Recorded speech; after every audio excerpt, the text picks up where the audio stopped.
Nah, sudah bersama kita pula Bang Faisal Basri, kita mengetahui secara bersama bagaimana track record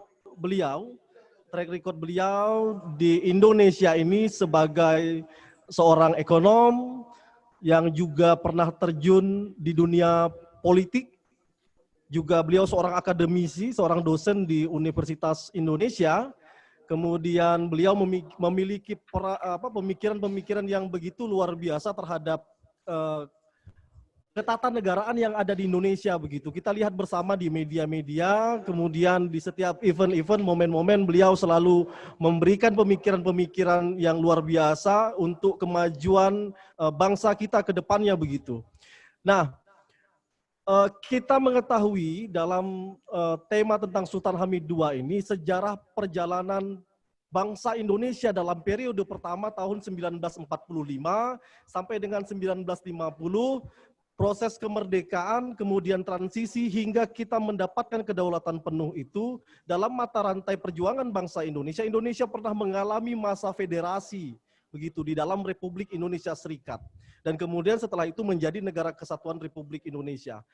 Ada plus minus, ada kelebihan dan kekurangan setiap bentuk dan konsep ketatanegaraan di Indonesia. Akan tetapi kajian-kajian tersebut tidak tabu sebetulnya di Indonesia untuk dibicarakan.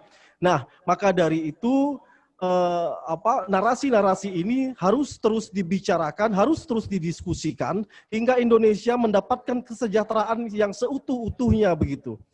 Baik yang ada di Kalimantan Barat maupun di daerah-daerah lain pada saat ini. Maka dari itu kita menanyakan kabar bagaimana otonomi daerah hari ini yang sudah kita dapatkan otonomi daerah tersebut sejak awal tahun 2000 pasca reformasi, kemudian sampai sekarang sedang berjalan, apakah kemudian kesejahteraan itu sudah didapatkan oleh masyarakat, kemudian keadilan juga dalam berbagai aspek yang ada di setiap daerah, begitu juga koordinasi dengan pusat, Jakarta, itu juga apakah sudah terejawantahkan dengan baik begitu. Nah, maka dari itu kita hadirkan salah satu pakar, Bang Faisal Basri, yang sering kali bicara soal konsep ketatanegaraan ini dan bagaimana pengaplikasiannya dan bagaimana kondisinya hingga hari ini begitu. Nah, saya kira langsung saja, Bang Faisal ini juga salah satu orang yang membidani salah satu partai yang besar, Partai Amanat Nasional pada saat itu bersama Pak Amin Rais, saya ingat, dan juga pernah mengusung konsep federalisme pada saat itu saya kira. Dan kemudian kembali platform tersebut untuk dikaji kembali saya kira. Nah, hal itu tidak tabu dan saya kira itu sangat baik untuk dibincangkan agar ke depan ketatanegaraan kita itu bisa lebih baik begitu. Langsung saja saya persilahkan dengan hormat Bang Faisal Basri. Bang Faisal Basri ini seringkali ke Pontianak setiap tahunnya dan juga mengajar di Universitas Tanjung Pura sebagai dosen dosen luar biasa di Universitas Tanjung Pura di Magister Manajemen begitu. Waktu dan tempat saya persilahkan Bang untuk membahas tema kita pada sore hari ini Bang. Silahkan Bang Faisal Basri. Assalamualaikum warahmatullahi wabarakatuh. Waalaikumsalam. Biasanya saya sama Bang Dimyati ini kalau ngobrol di kedai kopi, entah di Jakarta, entah di Pontianak gitu. Ya, Jadi Bang. ini yang kita merasa hilang ya, nuansa kedai kopi itu. Mudah-mudahan kita segera pulih. Jadi sekarang saya minum kopinya ya masak sendirilah di rumah. Stok kopinya sudah mulai menipis. Ya, nanti kami kirim dari Pontianak Bang kopinya. Oh, jangan. Oh, gitu. Enggak, maksudnya tuh biasanya kan kita keliling kedai kopi, kita beli gitu ya. Ya saking jarangnya nggak pernah semenipis seperti sekarang begitu. Teman-teman sekalian, Sultan Hamid II bersama dengan Bung Hatta dan beberapa tokoh bangsa lainnya, founding fathers lainnya itu lebih prefer gitu ya Indonesia ini sebagai negara federal. Karena apa? Pertimbangannya saya rasa cukup kuat. Pertama, Nusantara ini hadir kan lebih dulu dari Indonesia, dan Nusantara itu terdiri dari berbagai kerajaan sebetulnya ya yang memiliki otoritas yang kuat untuk mengurus dirinya sendiri ya, dari barat sampai ke timur, dari utara sampai ke selatan, itu pada umumnya bentuknya adalah kerajaan, ada kesultanan, ada macam-macam lah gitu ya. Sampai di kampung saya, kampung orang tua saya di Sumatera Utara, kerajaan dalam level yang kecil ya. Makanya kalau di satu desa atau ya satu desa lah itu ada rajanya selalu itu. Intinya apa sih sebetulnya adalah ada entitas yang mengelola, to govern, gitu. Mengelola, mengurus, melindungi rakyatnya gitu. Nah, kemudian yang alasan kedua, bahwa Indonesia adalah negara yang heterogen, ya, dari Sabang sampai Merauke itu berbeda-beda adat istiadat, berbeda-beda budaya, berbeda-beda latar belakang sejarahnya, berbeda etnisitasnya, dan sebagainya, bahasanya, dan sebagainya. Kemudian yang ketiga, setiap daerah, setiap satu kesatuan yang lebih kecil di Nusantara ini memiliki kekhasan yang berbeda-beda juga, ya. Jadi punya resource endowment yang berbeda, ada yang kaya sumber daya alam, ada yang kaya warisan budaya, misalnya seperti Bali ya, Yogyakarta, Pontianak,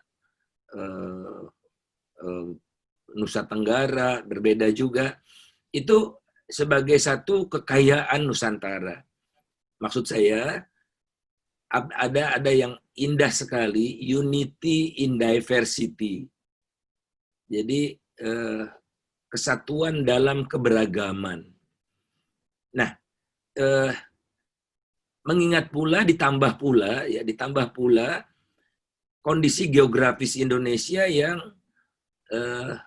kepulauan, terdiri dari 17.508 pulau gitu.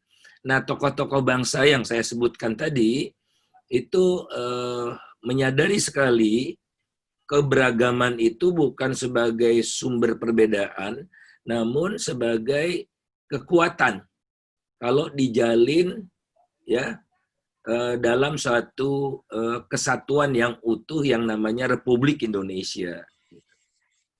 Nah, kalau di Indonesia ini ada kerancuan gitu, negara kesatuan dikonfrontasikan dengan federalisme. Enggak, dari segi namanya saja, misalnya Amerika Serikat kan negara kesatuan, United States of America gitu, United Kingdom, rajanya satu, tapi dia ada Scotland ya, ada entitas yang lain. Gitu. Nah, jadi kalau kita lihat Indonesia ini, kalau kata Cak Nur itu, Indonesia in making. Jadi Indonesia belum selesai. Kita terus berproses dan segala opsi patut dikedepankan. Itulah yang melatar belakangi mengapa para pendiri PAN, ya, pendiri itu maksudnya ikut terlibat dalam merumuskan ADART-nya, ya, nama partai, lambang partai, ideologi partai, begitu, menyadari sekali.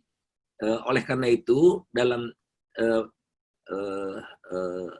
platform PAN yang istilahnya landasan berdirinya PAN, platform pertama,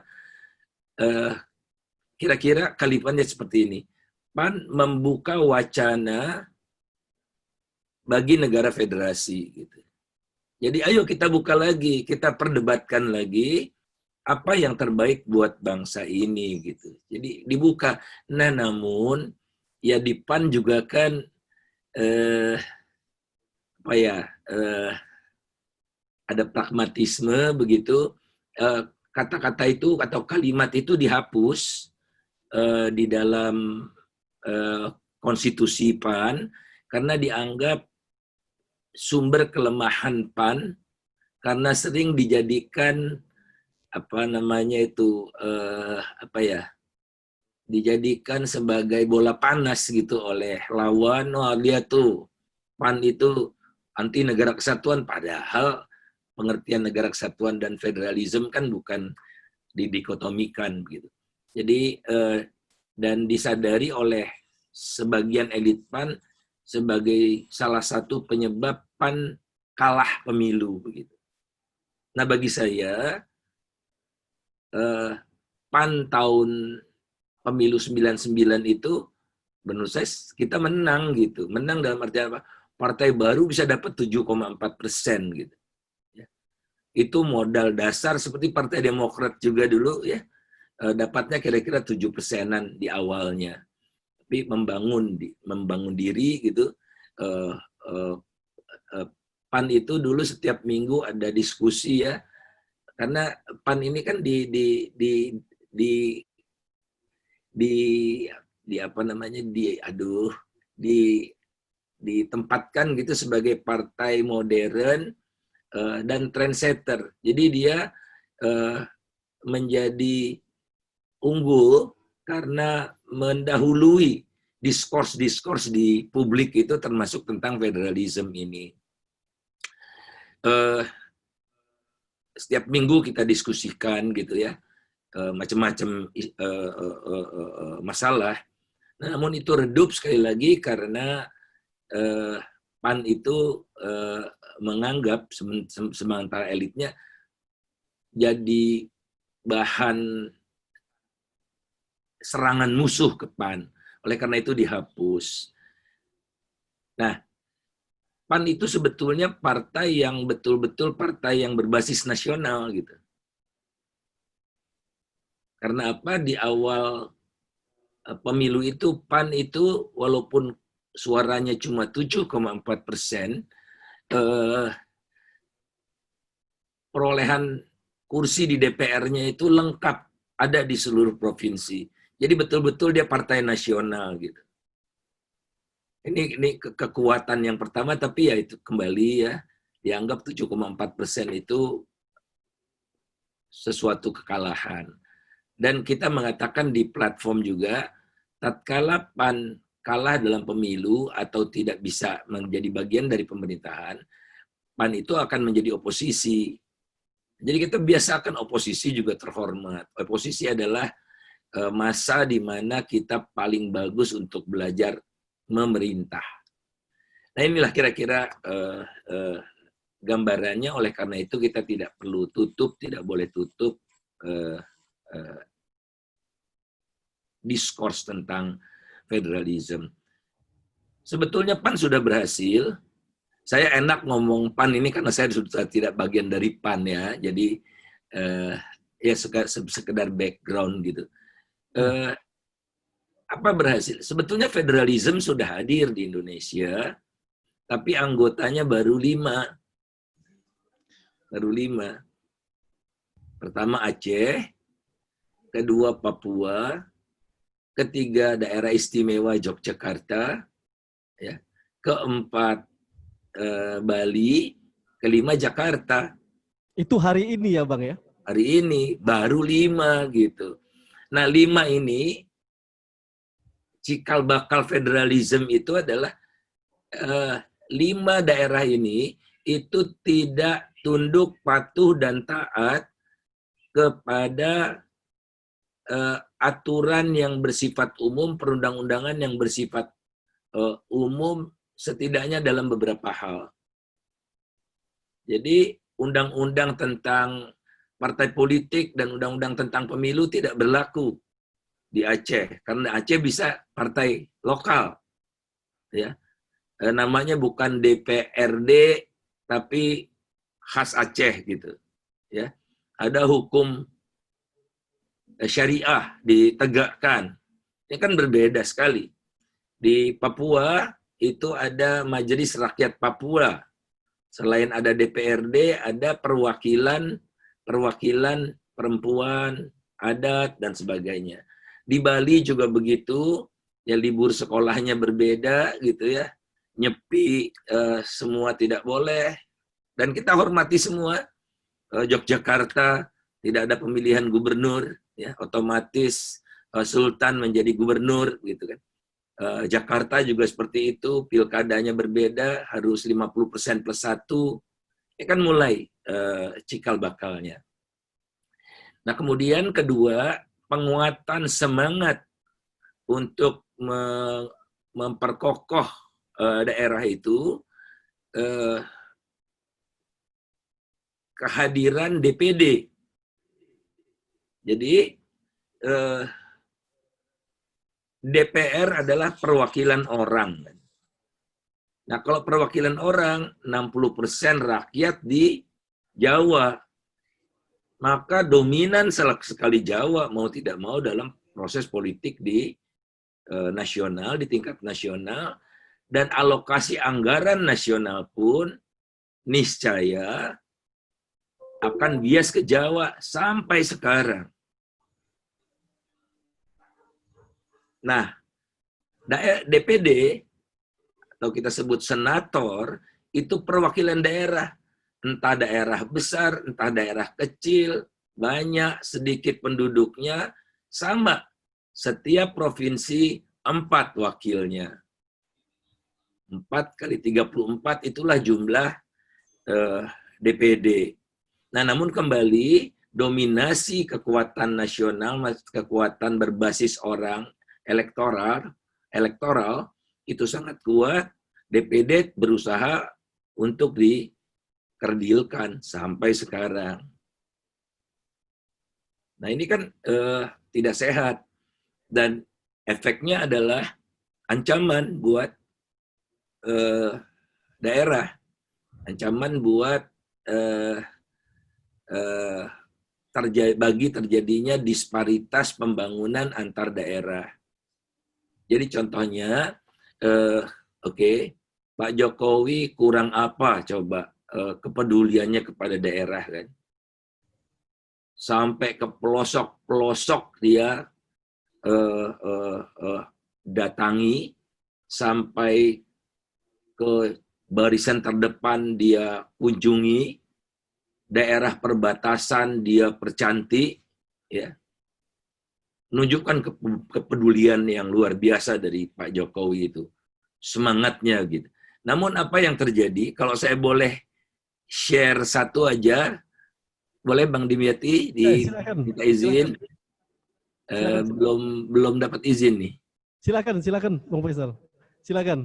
Adminnya harus membuka dulu aksesnya.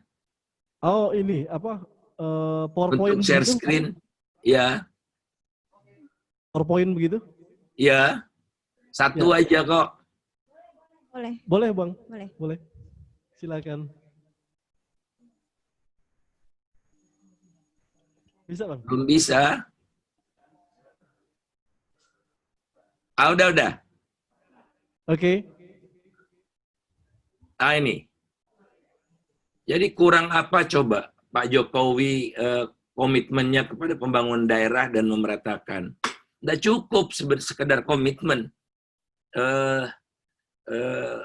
Ketentuan, ya, sistem penganggaran, dan berbagai pengambilan keputusan itu membuat kondisinya justru semakin buruk gitu. Buat pemerataan pembangunan antar daerah. Ini ya seperti contohnya tekad Pak Jokowi di periode pertama, sebagaimana tercermin dari rencana pembangunan jangka menengah, itu Jawa akan berkurang porsinya dari 58% menjadi 55%. Kenyataannya Jawa naik jadi 59%. Nah, saya jam ke Pontianak, ke Kalimantan. Ini Kalimantan secara keseluruhan ya. Kalimantan itu diharapkan meningkat porsinya di kue nasional dari 8,7% menjadi 9,6%. Faktanya turun 8,1%. Dari 8,7 turun 8,1. Sumatera juga demikian, diharapkan naik walaupun tidak setajam Kalimantan karena Sumatera sudah sekitar 1/4 kue nasional gitu. Namun kembali Sumatera juga turun. Ya, dari 23,8 bukannya naik sesuai dengan sasaran, tapi turun menjadi 21,3. Pak Jokowi yang begitu peduli dengan Papua, ya, kita lihat Maluku dan Papua diharapkan naik jadi 2,9% dari 2,2%, ternyata jalan di tempat. Nah, karena pengelompokannya tidak sesuai dengan keinginan saya, karena bagi saya Bali ini lebih cocok disatukan dengan Jawa. Ya, dari segi kultur, dari segi struktur gitu ya, lebih cocok dimasukkan dengan Jawa, Nusa Tenggara sendiri. Nah, kalau saya keluarkan itu Nusa Tenggara pun turun. Jadi kenaikan 2,5 ke 3,1 ini karena unsur Bali-nya. Oke, jadi Nusa Tenggara, daerah Pak Fahri Hamzah ya, yang sedang berduka, itu ya turun gitu. Satu-satunya yang naik adalah Sulawesi. Ya, 4,8, tadinya naiknya jadi 5,2 direncanakan, tapi kenyataannya 6,3. Nah, menarik ini kita mempelajari Sulawesi, mengapa kuenya seperti itu. Ya, antara lain, kalau saya lihat, tapi sekilas ya saya melihatnya, kalau saya ke Sulawesi Tenggara, ke Sulawesi Sulawesi Tenggara, Sulawesi Utara, pokoknya ke berbagai daerah di Sulawesi itu selalu saya plototi dulu kan data-datanya, dan ada karakteristik yang sama dari provinsi-provinsi di seluruh Sulawesi itu adalah tingkat keterbukaan ekonominya tinggi semua, tanpa kecuali. Ya. Artinya orientasi ekonomi dari Sulawesi ini keluar itu tinggi. Jadi semakin terbuka satu ekonomi itu, semakin besar kue yang didapat dari interaksi itu. Karena semakin banyak kita berhubungan dengan orang, semakin banyak jaringan kita, niscaya semakin banyak opportunity yang kita dapatkan gitu. Nah, dalam perspektif ini, Sulawesi itu istimewa. Ya. Mungkin budaya Sulawesi juga gitu ya.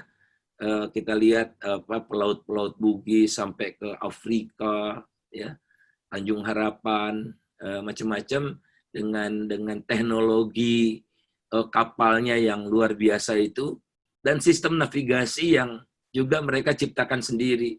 Jadi kapalnya pakai teknologi sendiri, sistem navigasinya juga mereka ciptakan sendiri. Jadi mereka punya budaya yang memang outward looking gitu ya, selalu melihat keluar.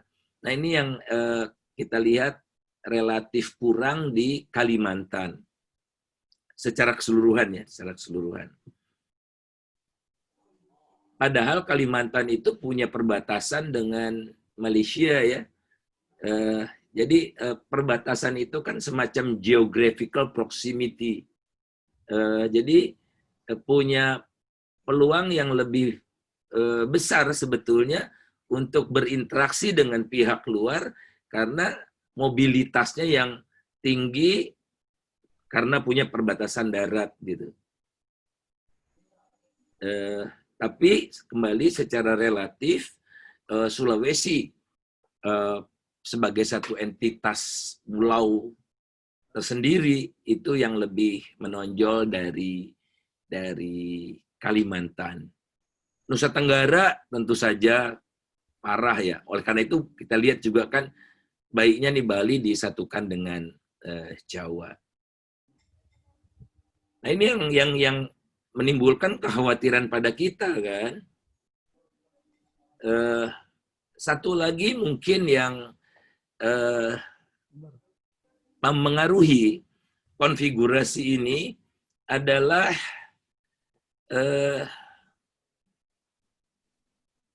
saya ngomong apa adanya ya. Ya Bang, silakan Bang.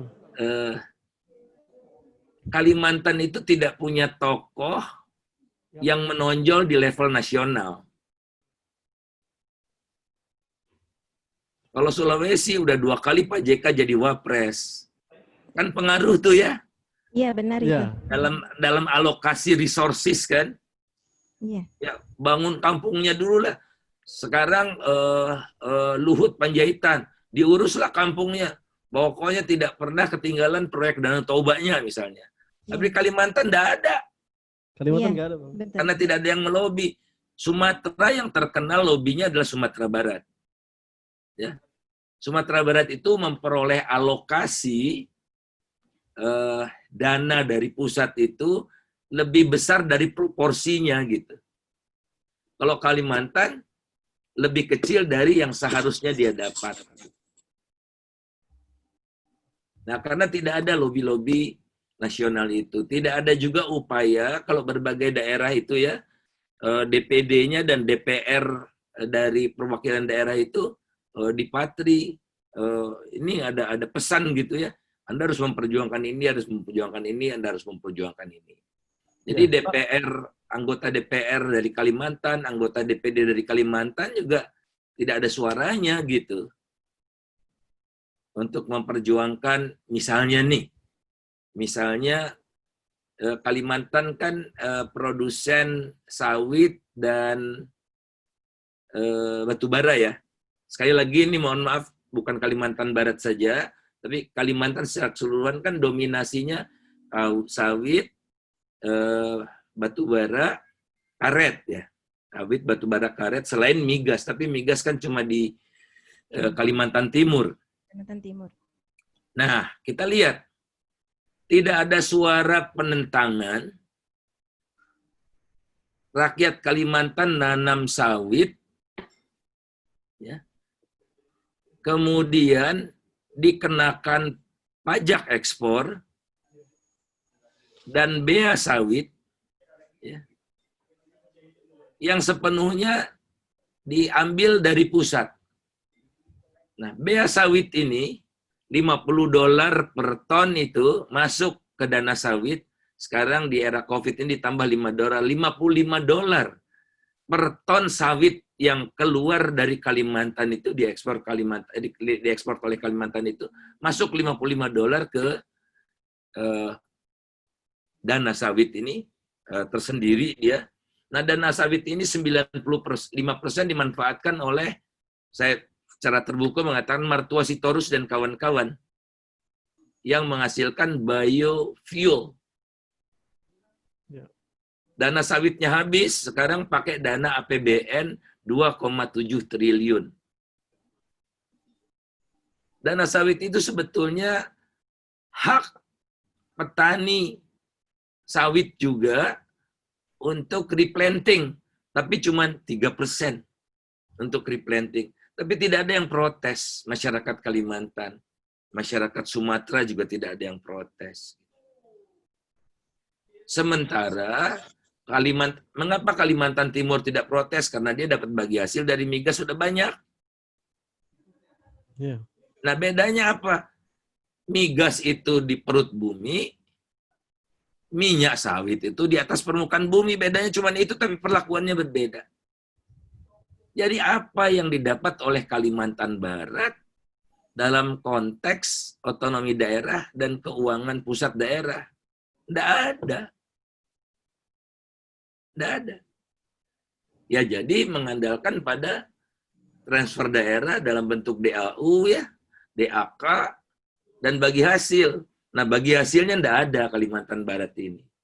Dari batu bara, ya kecil. Nah, inilah. Oleh karena itu kita terus harus memperjuangkan, oke, kalau istilah federalisme itu tidak memperoleh tempat yang wajar gitu. Oke, pokoknya kita sebut aja otonomi hakiki lah gitu.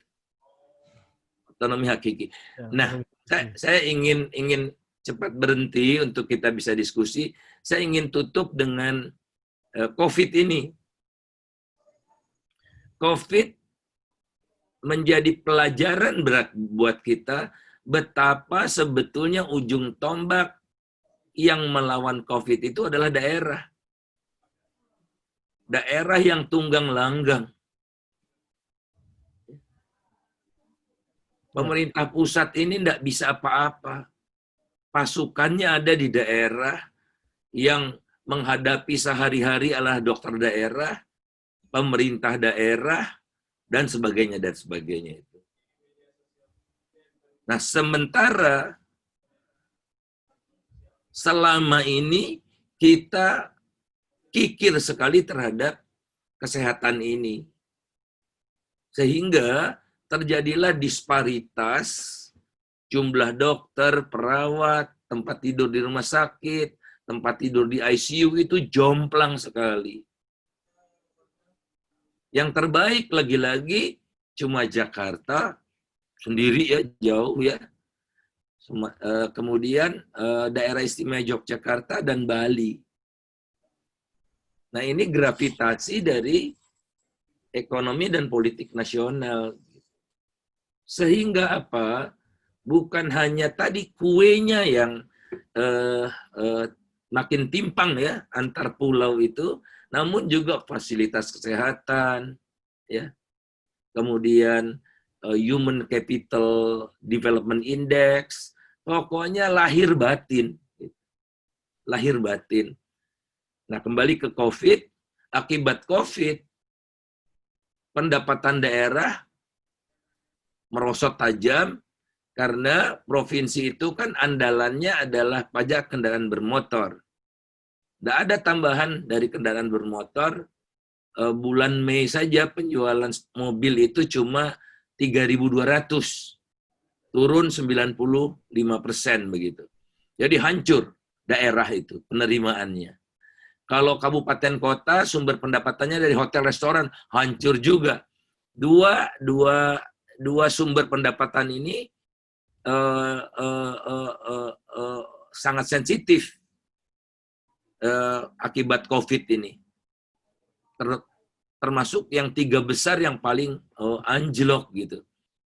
Nah, ada 34 provinsi dan 514 kabupaten kota, semuanya itu cuma dapat tambahan dana penanganan COVID 15 triliun.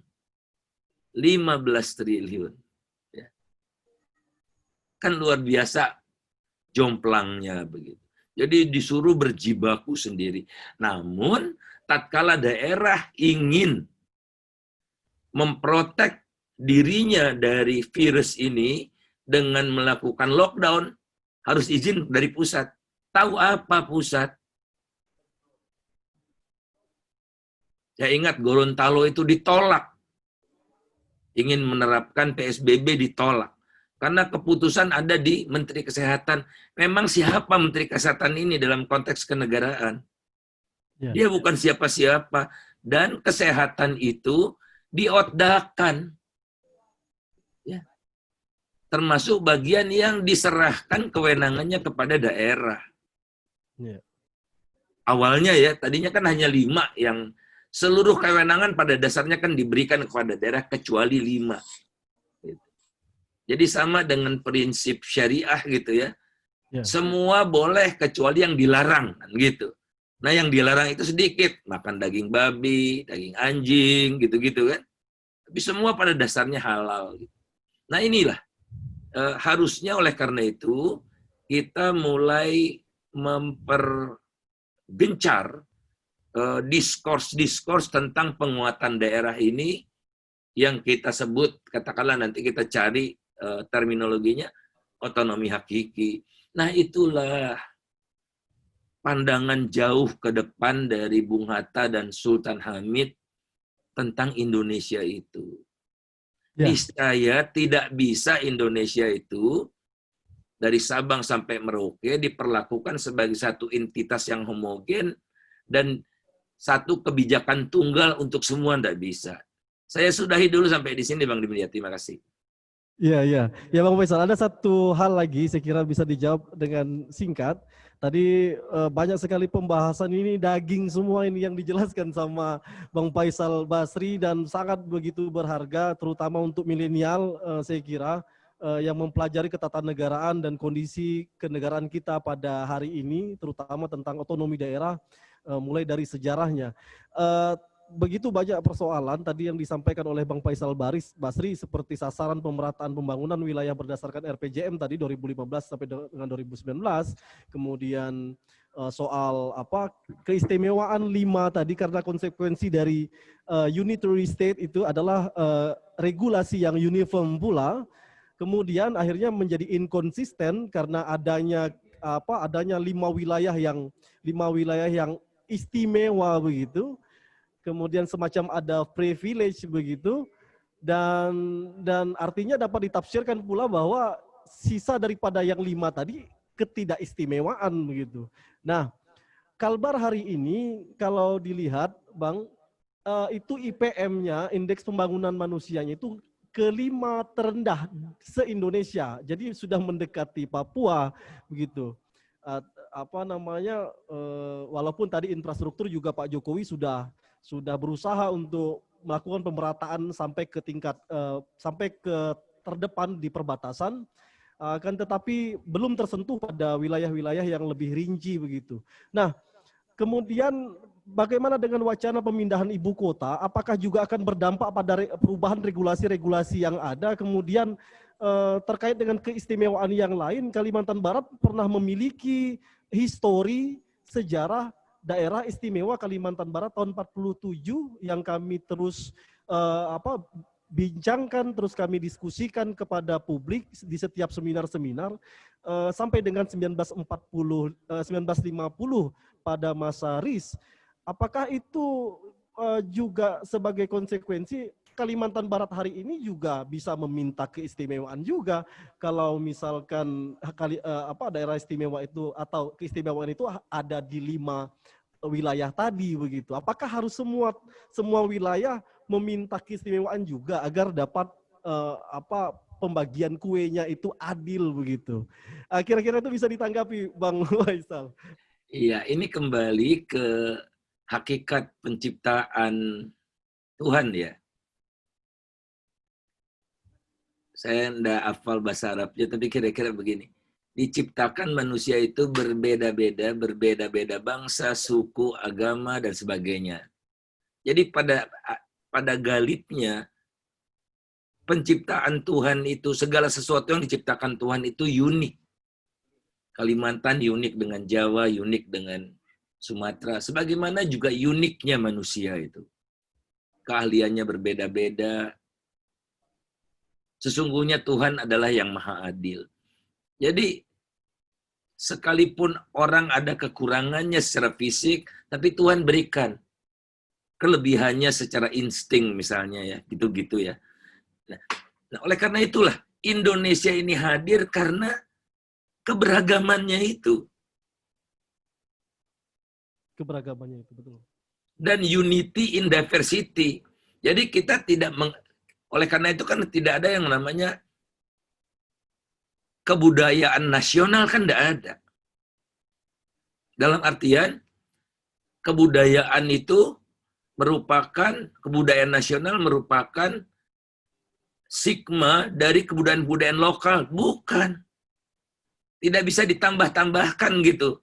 Kebudayaan nasional adalah kebudayaan Dayak, kebudayaan suku Samin, Jawa, enggak. Sekali lagi, tidak ada kebudayaan nasional. Entitas kebudayaan nasional itu. Kalau ingin didefinisikan kebudayaan nasional adalah himpunan ya, bukan kesatuan, himpunan dari kebudayaan-kebudayaan yang ada di daerah. Sampai bayangkan, Indonesia saja itu tidak punya kopi Indonesia. Kan kita taunya kopi Vietnam ya, kopi Jerman, kopi Kenya, kopi Brazil. Indonesia tuh kopinya di luar negeri nggak ada namanya kopi Indonesia. Kopi Mandeling, kopi Gayo, kopi Toraja, kopi Halimun, macam-macam gitu. Tuh luar biasa. Tidak ada kopi Indonesia. Ada positif negatifnya. Jadi yang mau kita promosikan kopi yang mana nih? Kalau Vietnam jelas, pokoknya semua kopi Vietnam gitu. Budaya ngopinya juga budaya yang mereka inikan.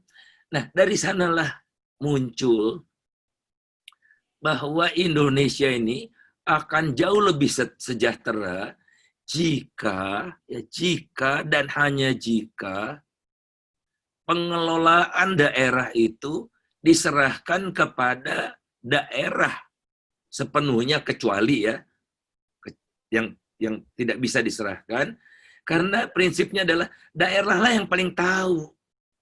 Itu loh, daerah yang paling tahu tentang kondisi daerahnya. Itu esensinya ya, Pak. Intinya itu. Ya. Dengan karakteristik yang berbeda-beda tadi. Jadi misalnya kemarin saya diskusi dengan teman-teman Brawijaya. Mereka mengeluh, Pak, di kedisiplinan masyarakat di Surabaya itu rendah sekali pakai masker. Lo terang aja saya bilang. Strateginya strategi nasional diperlakukan sama. Orang Madura, orang Jawa, orang Batak, orang Dayak, orang Sulawesi, orang Bugis sama. Beda.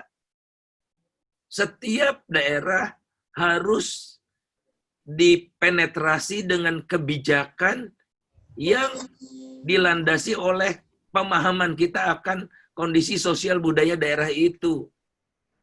Bukan artinya orang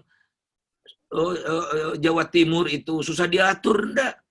Tapi aspek kulturalnya berbeda, oleh karena itu harus ditembak dengan dosis kultural yang berbeda dengan di Jawa. Kan gitu. Ya. Jawa Tengah dengan Jawa Barat. Nah, jadi kembali Bang Dimyati, long way perjalanan kita ini maraton gitu. Nah, tapi kesadaran ini. Dan yang contohnya lagi ya,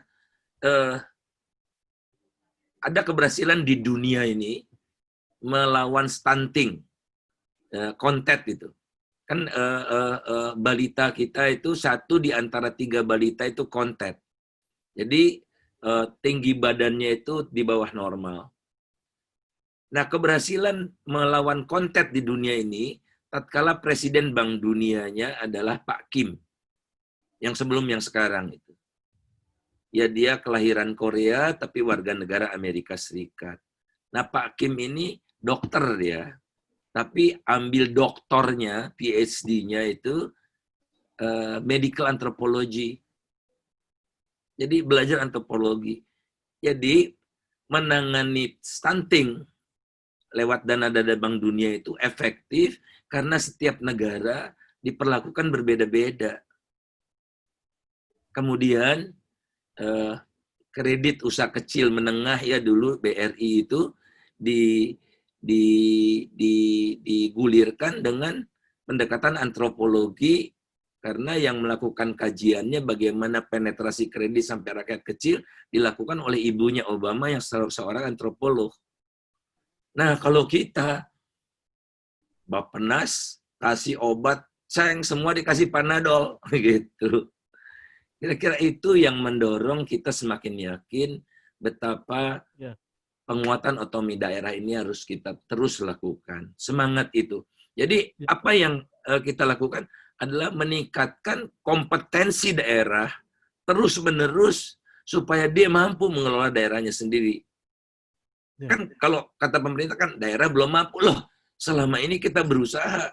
Saya dari tahun 80-an ya ikut training jadi mengisi training buat aparat-aparat daerah untuk siap menghadapi OTDA ini. Pokoknya kita harus siapkan suatu ketika ada momentum tang gitu, kita bisa jalan cepat.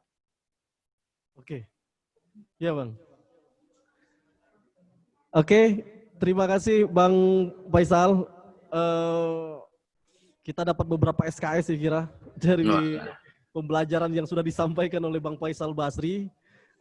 Langsung saja testimoni atau beberapa poin-poin opini yang bisa disampaikan oleh narasumber kita kedua sudah ada di studio Traju ID, Kak Dian Syarifah Rosandra Dian Al-Kadri.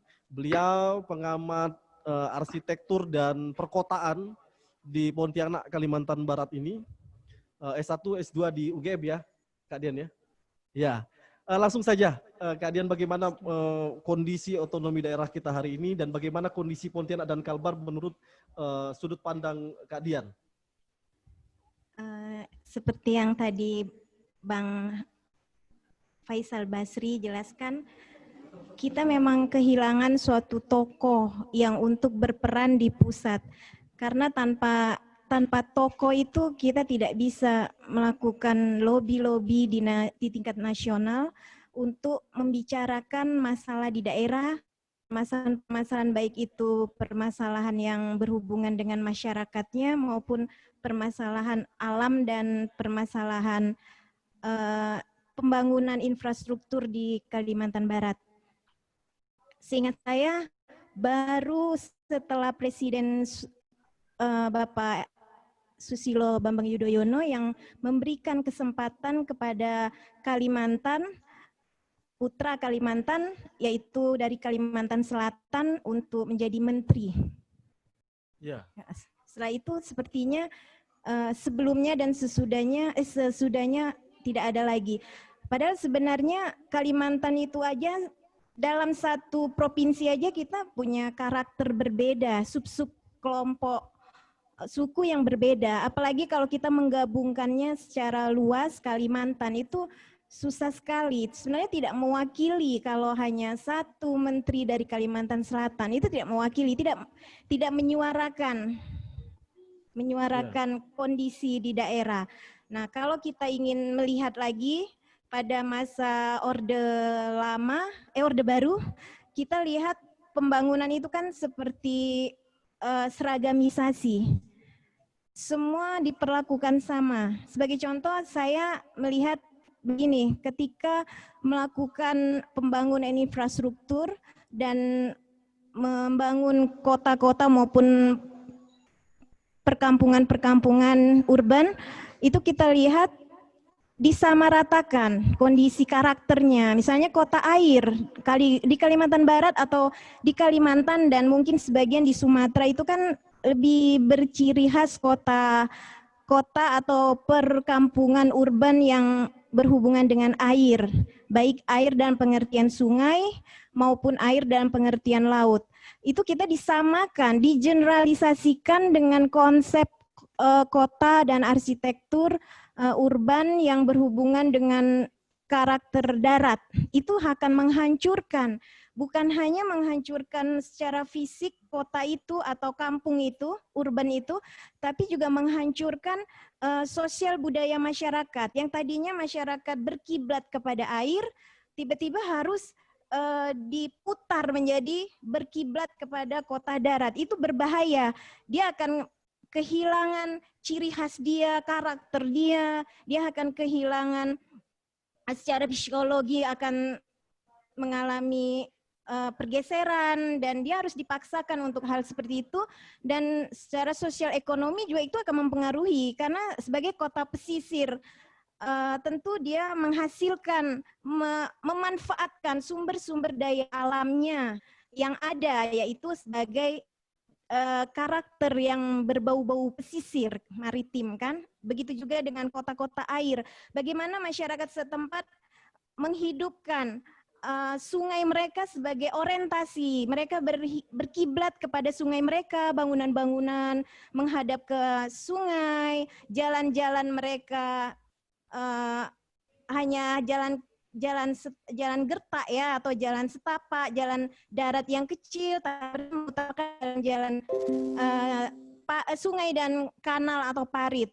Nah, itu dipaksakan sehingga kondisi alam yang ada itu bukannya diberdayakan, tapi justru dihilangkan secara perlahan dan pasti. Jadi akhirnya sungai atau parit, kanal itu ditutup, dibuatlah jalan-jalan darat yang sebesar-besarnya. Kita kehilangan identitas sebagai kota atau urban yang berkarakter air. Padahal kalau di negara-negara lain seperti di Eropa, Wina, di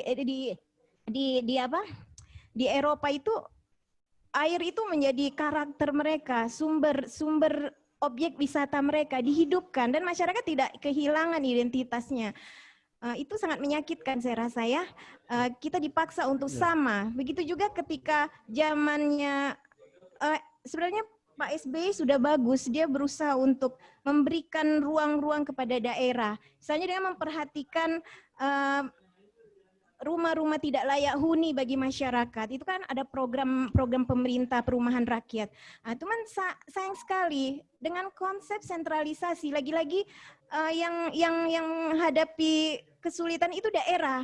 Dilema, kita diberikan proyek seperti ini untuk membedah rumah-rumah rakyat yang tidak layak huni, yang rusak, yang pokoknya tidak layak huni, tidak sehat dan sebagainya. Tapi disentralisasikan, digeneralisasikan, diseragamkan jumlah proyeknya. Padahal bahan bangunan di Jawa itu sangat berbeda dengan di Kalimantan, apalagi di Papua yang sungguh biayanya sangat mahal dan kondisi tanah di setiap daerah berbeda. Contohnya di Pontianak itu tanahnya kan gambut, tanahnya labil, itu tidak cocok dengan konsep proyek dana untuk bangunan yang tanah keras. Jadi di atas tanah gitu. Kita harus ada pondasi dan sebagainya. Itu biayanya udah cukup mahal dan kita dipaksakan untuk hal itu. Itu sangat ironis sekali. Nah, itu contoh-contoh kecil yang bisa saya angkat. Nah, jadi sebenarnya maksud Sultan Hamid II itu pada saat itu bukan bermaksud untuk merusak kesatuan kita, tapi dia ingin setiap daerah itu memiliki karakteristik sendiri, memiliki permasalahan sendiri, memiliki kondisi alam, kondisi budaya, kondisi masyarakat yang beragam. Jadi dia hanya ingin ada diberikan suatu keistimewaan setiap daerah, di setiap daerah diberikan suatu otonomi yang mungkin yang Bapak tadi bilang otonomi apa tadi Bang? Ya, otonomi yang hakiki. Hakiki. Nah, itu benar. Betul. Itu. Karena kemarin-kemarin setelah reformasi kan yang diperjuangkan otonomi sepenuh hati. Ternyata ekor dipegang kan? Kepala dilepas. Itu sama saja menyiksa untuk di daerah-daerah. Nah, kita memang harus hakiki, yang maksudnya untuk memberikan perhitungan-perhitungan lagi, memberikan sedikit pertimbangan bahwa daerah itu memang banyak sekali permasalahan-permasalahannya. Bukan daerah tidak mau menyuarakan masalah kebun sawit, bukan tidak mau, itu sering permasalahan itu menimbulkan konflik di Kalimantan Barat.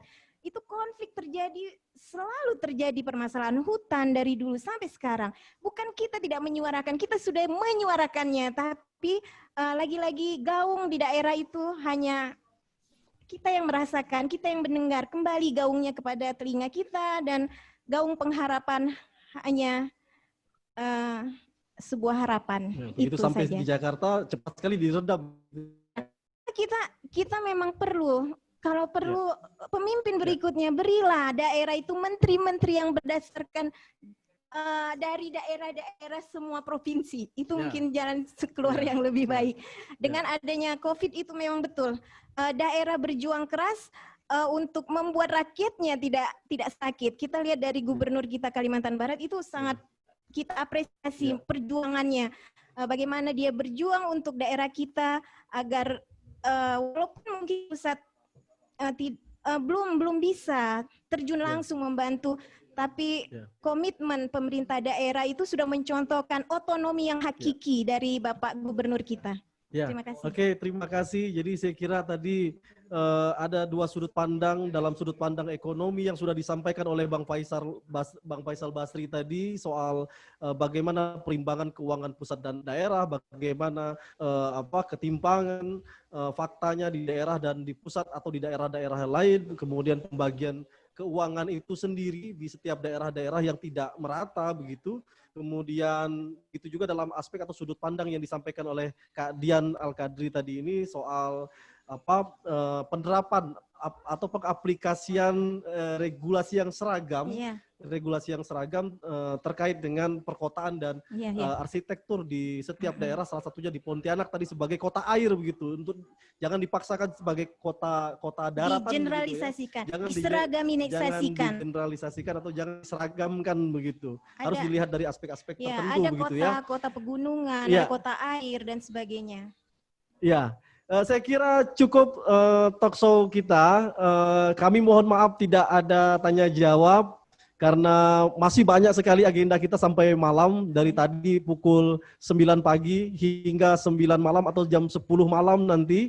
Kemudian yang belum bisa ikut serta di dalam Zoom ini bisa dilihat di channel YouTube Traju ID.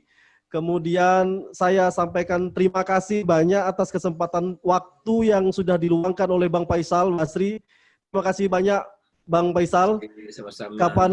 Kapan waktu nanti main lagi ke Pontianak, Bang, kita bisa ngopi bareng nanti di Pontianak setelah yang ngopi di Jalan Tanjung Pura ya. Siap, Bang.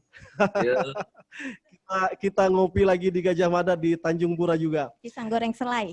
Ya, terima kasih kepada Bang Faisal Basri, kepada Bang Fahri Hamzah juga, kepada Kak Dian, terima kasih. Kita lanjut lagi dengan agenda kita selanjutnya. Kita petik semua manfaat dari talkshow, manfaat dari pemaparan ilmiah yang sudah disampaikan oleh kedua narasumber kita, Bang Faisal Basri dan Kak Sandra Dian Al-Qadri. Terima kasih. Assalamualaikum warahmatullahi wabarakatuh. Waalaikumsalam warahmatullahi wabarakatuh.